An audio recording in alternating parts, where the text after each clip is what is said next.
In February, you moved down under before the pandemic started, and then a few weeks later, our whole lives changed. What was that like in the midst of a book writing process? I think that the last several months have been difficult for everybody. I'm sure that it hits each of us slightly differently. For me, I came to Australia to be a management consultant in one of these sort of really intense jobs in that industry. So it was a lot of new all at once. It was a new job to navigate and try to negotiate a new continent where I knew essentially no one, to try to negotiate and get out there, and then also publishing my first book. So it was trying to keep a lot of balls in the air. It was an intense time, but as a writer, I think lockdown gave us a lot of time to sit with our thoughts, to be in isolation, and from that standpoint, it was actually productive. I was able to really focus and get out some of the better writing I think I've done. I think the pandemic has definitely given Black creatives this space that we have never known before. We can put out some Yep. of the best art right now because there's so much going on and there's not much else to do. We're stuck inside of our Mm. homes. We're just stuck. We're alone. So being an author, navigating two spaces, consulting and writing a book, moving across the world, what did that do for you in your process? Um, Well, so it's hard to isolate any one thing. I mean, and I say that because the pandemic struck at the same time as I took this new job, and almost at the same time as much of the racial injustice stuff was happening. Yeah. And it's hard to isolate sort of the effect that the pandemic had versus any of the others. I will say for the pandemic combined with this new job, what it meant was, one, I was working incredibly long hours for that job. Yeah. Uh, but as you mentioned, stuck at home, it required a discipline that I hadn't had to force myself into in terms of my writing process before. Knowing that the vast majority of my day hours were going to be taken by this new job, it's a discipline to get an hour or two in at the beginning or end of the day, and then also the challenges of doing all of this when I'm publishing a book in America from Sydney. So there's a lot of 2, 3, 4 a.m. calls to try to get some of this work done. Um, uh, so the process was definitely impacted by some of the circumstances. What are some of the difficulties that come with writing a book? Not only regularly when you started it, but Mm, then during the pandemic, and then we move forward into this whole racial opening and reckoning yeah, that we saw across the globe. yeah, yeah. That's a big question. There's so many challenges that I faced when both writing and publishing this book. Um, the first one that came. So it's worth saying that this book took me 4 years to write. So I started this uh, when I was a junior at Georgetown in 2016. It released in September, so 4 years later. And the first challenge that I ran up against was just I didn't know how to write. Mm. Um, and I think that I was fortunate in sort of not knowing how bad I was at writing at that time. I think if I had a sense of the path ahead, I might not have undertaken it. Um, but And who helped you become a better writer? And you're at Georgetown, yeah, one of the top schools in the country, great yeah. professor. What did the last 4 years teach you about writing? Yeah, I actually never took, well, I guess I took my writing seminar my freshman year and had a professor there that really kind of changed my life. But I never, I mean, I wasn't like an English major or something. Like I never really studied writing. Um, I was fortunate to have one, the professor I just mentioned, but then also along the way, along that 4 year process, whenever I had felt I had pushed the manuscript as far as it could go, Mm. and I just didn't know what to do next to get it across the finish line, just like totally by happenstance and like true blessings were three people that ended up editing my book, sort of at staggered times throughout those 4 years, the last of which was here in Australia. And all three of them, just communicated a wisdom that I thought was invaluable in bringing the final product to life. Um, So it's so more so the, about, it was like leaning on your mentors at that point in time. Yes, yeah, absolutely. Um I don't know that I had sort of a formal mentor in the past through the college years. There's certainly individuals that I really looked up to. But I have gained at least one here in Australia, a man who I thank in the acknowledgments, who just really like just changed how I think about story, how I think about the craft of writing. It really is, a craft to be perfected, and I think I have a long way to go on that journey, but he has just taught me an immense amount. So you're going through this process. You're in Sydney, Australia, but you see in Minneapolis, Minnesota, Memorial Day weekend, this atrocity happens that Yeah. everyone sees to George Floyd. What did that do in the process of writing a book about finding Blackness in a Yeah. white world? Yeah. Yeah. So that was just a really challenging time. I think it was for everybody. I'll separate for the purposes of this conversation sort of my reaction personally, and then what it did to the book. My reaction personally, I'm in Sydney, Australia, as we've discussed at this point, and already feeling isolated. Like I am physically isolated from much of what I know in this world. When that happened, the emotions of isolation intensified to a great degree. I was the only Black employee at my company in all of Australia and New Zealand, and I worked at like a pretty large company. Wow. So even attempting to go through the day, to go through life as though everything was normal, was just incredibly challenging. And this was clearly an event that did not have the same impact on many of those others I worked with as it did on me. So that was incredibly challenging, seeing that pain from so far away, and feeling a bit helpless, and not knowing what to do about it. Um, in terms of what it did with the book, I was faced with a real difficult choice, because the book came out in September. So around the time of George Floyd's murder, I think we were only like maybe 10 days or something before I had to turn the book in. Yeah. Like it was really tight. And I do deal with issues of police brutality in the book. Of course. At one point, I have a list of lives that have been lost at the hands of police, but it just didn't feel, the George Floyd event just felt too large to just add his name to a list or something. Like it just felt like it was just too significant. It's a long list. It's a long list, and we all kind of know the main figures Yeah, now. Just to jump into a portion of the book that you talked about police brutality was when you went to a house party one night, yeah, and after practice or after a game, and you were, right there at gunpoint with the police, taken yeah, down, and you were so open in the book. Can you talk about some of that police brutality and just yeah. being in that space, talking about race in this book? Yeah, the incident that you're talking about is, as you mentioned, I was in high school at a house party, and myself and my Black friend are the only two Black people at this house party.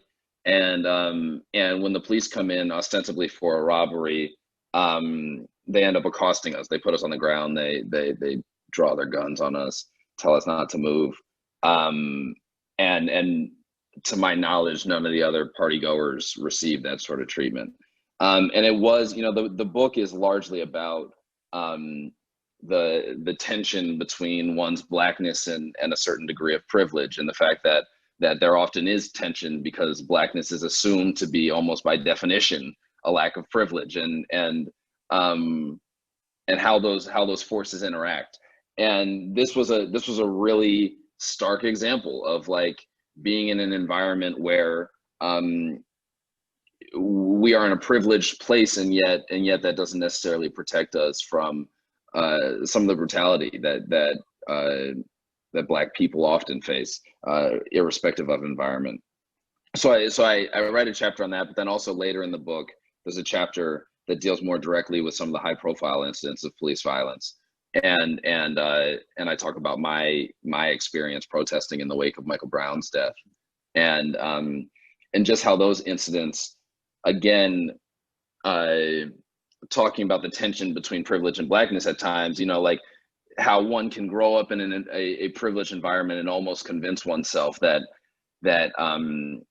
that almost convince oneself of color blindness, almost convince oneself of equality, living in this liberal white world. And then something like a Michael Brown or a Trayvon Martin or a George Floyd happens.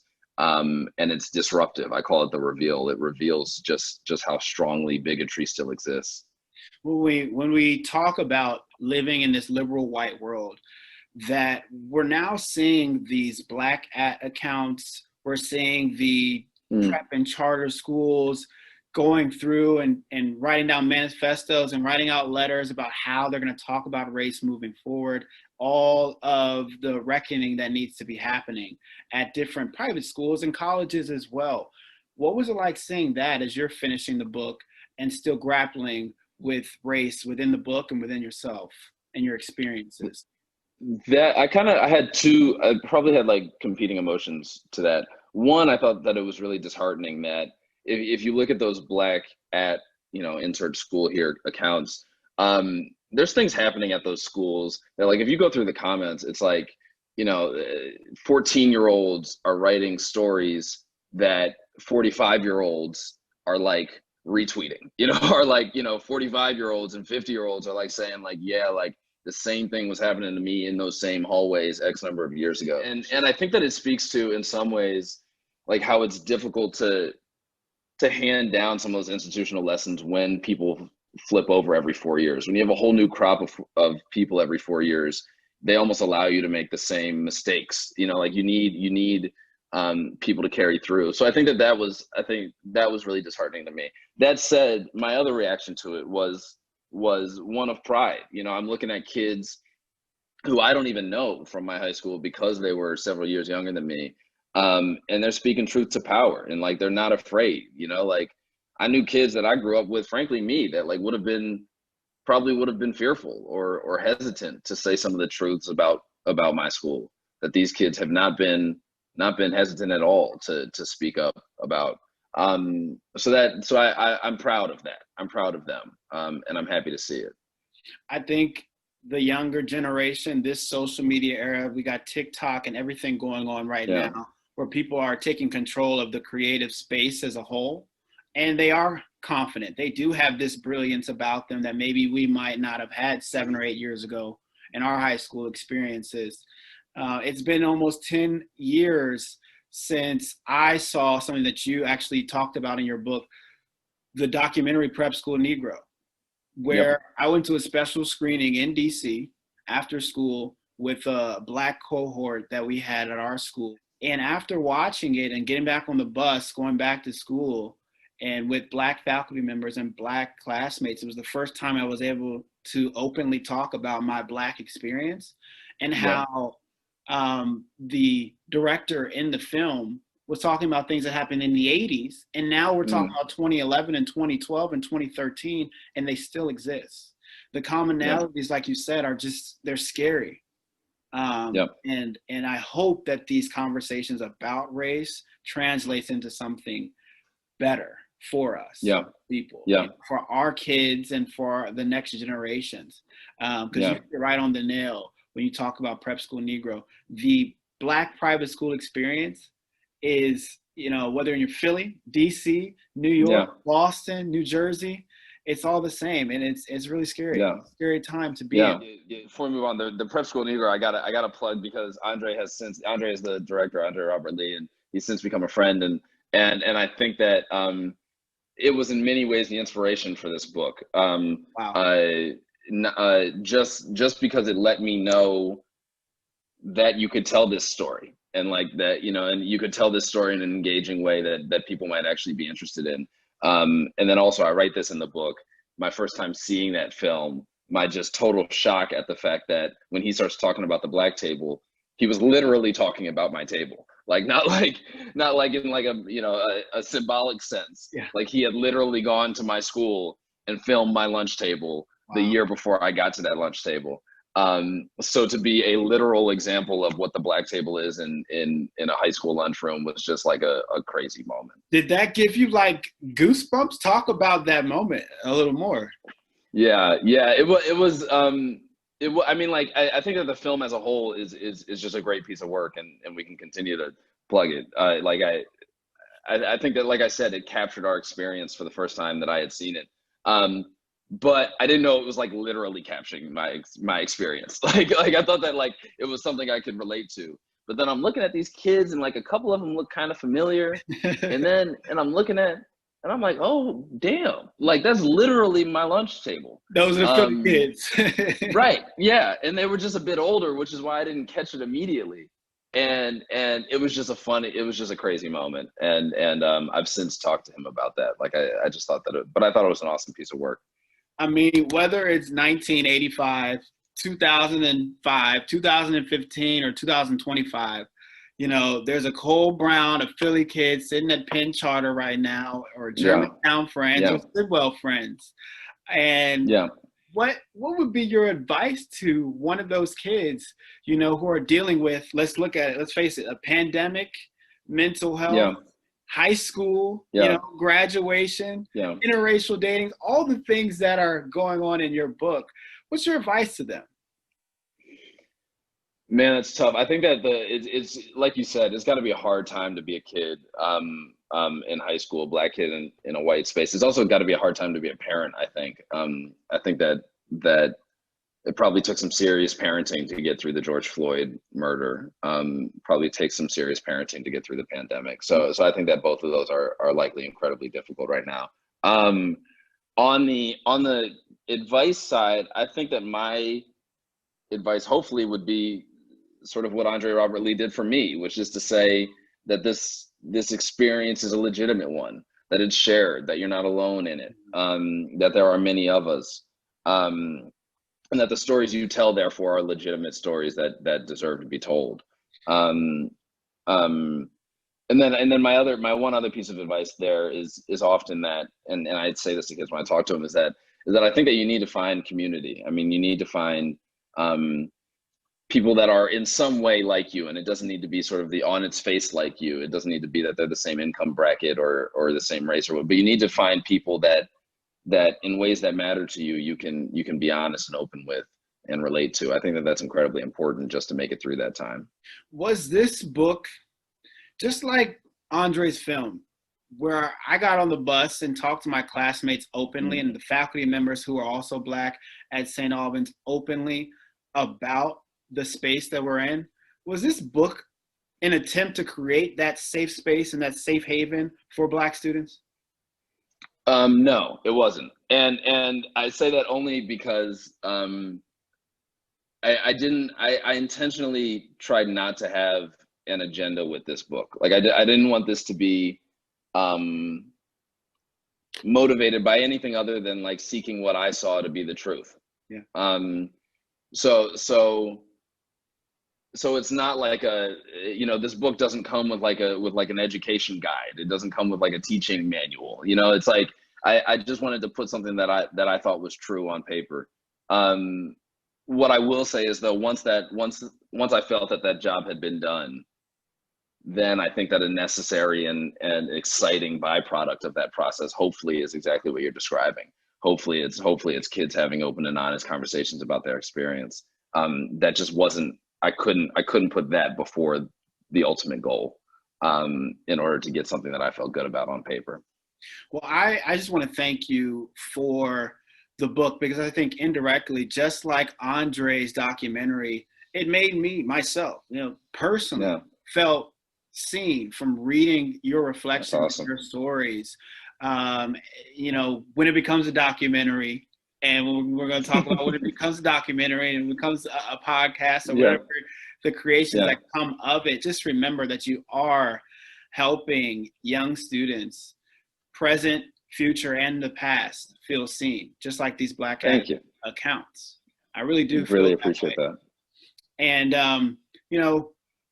I was listening to an interview recently where an author said, when you write a book, it's the first time in your life that you're able to reflect on the past, because we're always told to look forward and to think ahead. So for the first time, you're able to like let people into your life and let people into what we're experiencing over the years.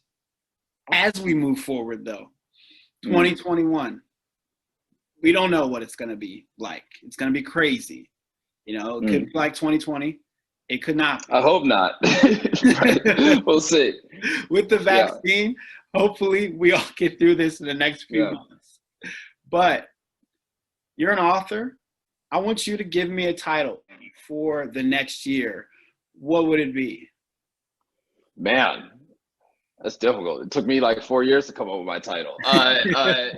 On the spot, for us as sort of a Black community,